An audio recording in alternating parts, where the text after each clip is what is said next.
Dragi prijatelji, dobar dan. Dobrodošli na moj kanal. Danas ćemo pričati na koji način zaštiti krumpir od izbora tla pa do vađenja krumpira. Ako vam se video dopadne, lajkajte ga i pretplatite se na moj kanal. Potpuno je besplatno.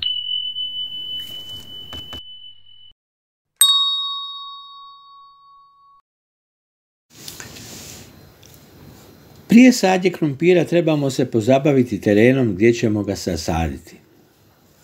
Prvo što moramo imati na umu je plodored. Dakle, da ne sadimo krumpir na isto mjesto barem 4 godine, posebno radi zaštite od nematoda. A to su sićušnje gliste koje ne vidimo prostim okom, a mogu izazvati potpuno uništenje krumpira. Isto je i sa krumpirovom zlaticom. Ona se povlači u zemlju i tu prezimljuje, tako da je u proljeće odmah aktivna. Mi koji uzgajamo krumpir u vrtu teško možemo zadovoljiti taj uvjet od 4 godine. Međutim, svaka godina koju preskočimo će pokazati dobre efekte. A najbolje bi bilo, kao što rekoh, minimalno 4 godine.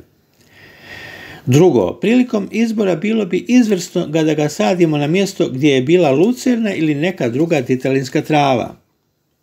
I treće, što je bitno, ništa manje važno je da je tlo blago kiselo, između 5,5 i 6,5 pH vrijednosti.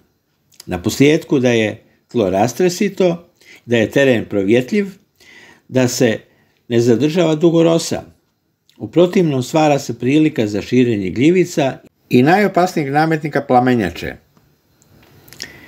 Teren ne bi smio biti izložen ni jakom vjetru. Nakon što smo izabrali najpovoljniju moguću parcelu, najbolje je istu dobro nagnojiti stajskim gnojivom, jer ono sadrži sve što je potrebno, prije svega dušik, fosfor, kalij, kao i mikroelemente poput bakra, cinka, mangana i ostalog za krumpir i to sve skupa zaorati u jesen.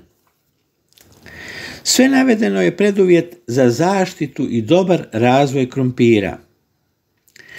Krumpir smo zasadili u proljeće, kada je temperatura kod nas bila između 5 i 8 stupnjeva minimalna Celzija.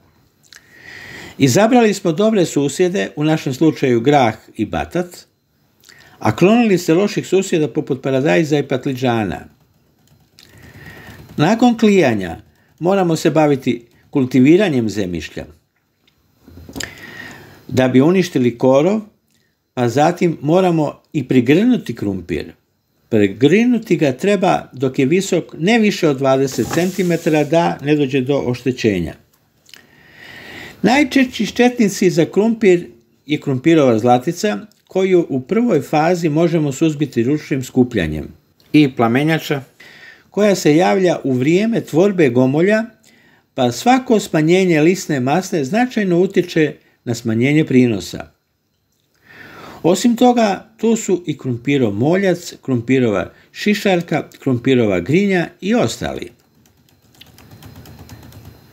Nakon toga, u organskoj proizvodnji možemo se baviti samo preventivom, a zanima nas samo organska proizvodnja. U protivnom otišli bi u trgovačke centre i kupili špricani krumpir. Što možemo učiniti preventivno? Možemo ga špricati sa nekoliko vrsta prirodnih pripravaka, a mi ćemo objasniti 2 koje koristimo. Jedan od kvalitetnih pripravaka je svakako mlijeko. Mlijeko je bogato hranjivim tvarima poput kalija, sumpora, magnezija, željeza i drugih vitamina i minerala koji pospješuju rast i imunitet biljaka. Mlijeko bi svakako trebalo biti neobrano. A radi se na način da se stavi 1 litra mlijeka, 9 litara vode i pola decilitra tekućeg sapuna od sapunike. To je prirodni sapun od sapunike. Sapunika je inače biljka koja raste uz rijeke i jezera i na obroncima šuma. Naraste do 1 metar visine, ali korijen ima kvalitetu sapuna.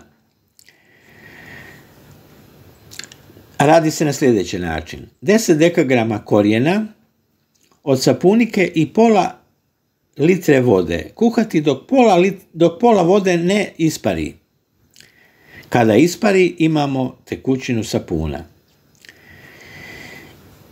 Ili možemo staviti u slučaju ovom par kapi nekog prirodnog sapuna, ali isključivo prirodnog.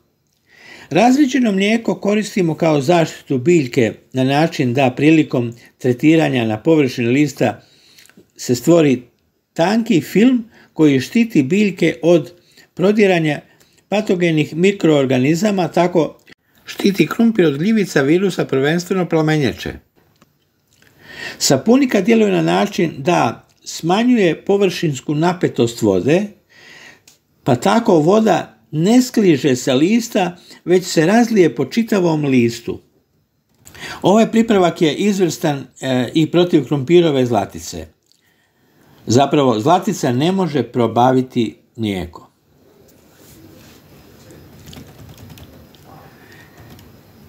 Sljedeće s čim možemo tretirati krumpir je soda bikarbona. Da bi se spriječila pojava plamenjača, koristimo pripravak od sode bikarbona na način da uzmemo 2 žlice sode bikarbona i 10 litara vode. I pola deci tekućeg sapuna od sapunike. Nikako da uzmemo deterđente, jer deterđent djeluje agresivno, pa stoga je bolje uzeti puno više pripravka da bi postigli isti efekt.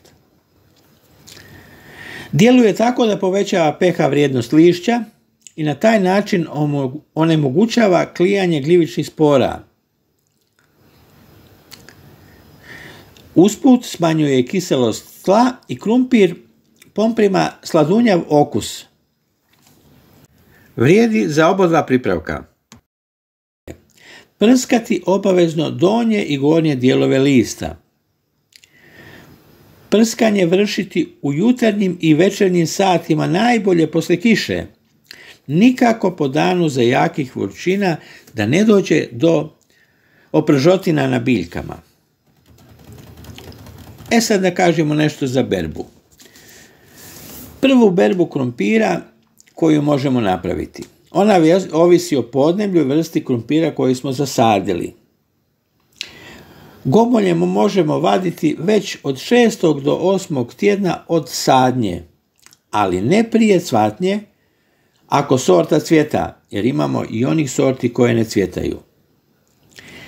Izvađeni krumpir treba odmah upotrijebiti jer ima tanku kožicu i nakon tjedan dana gubi vlagu i suši se.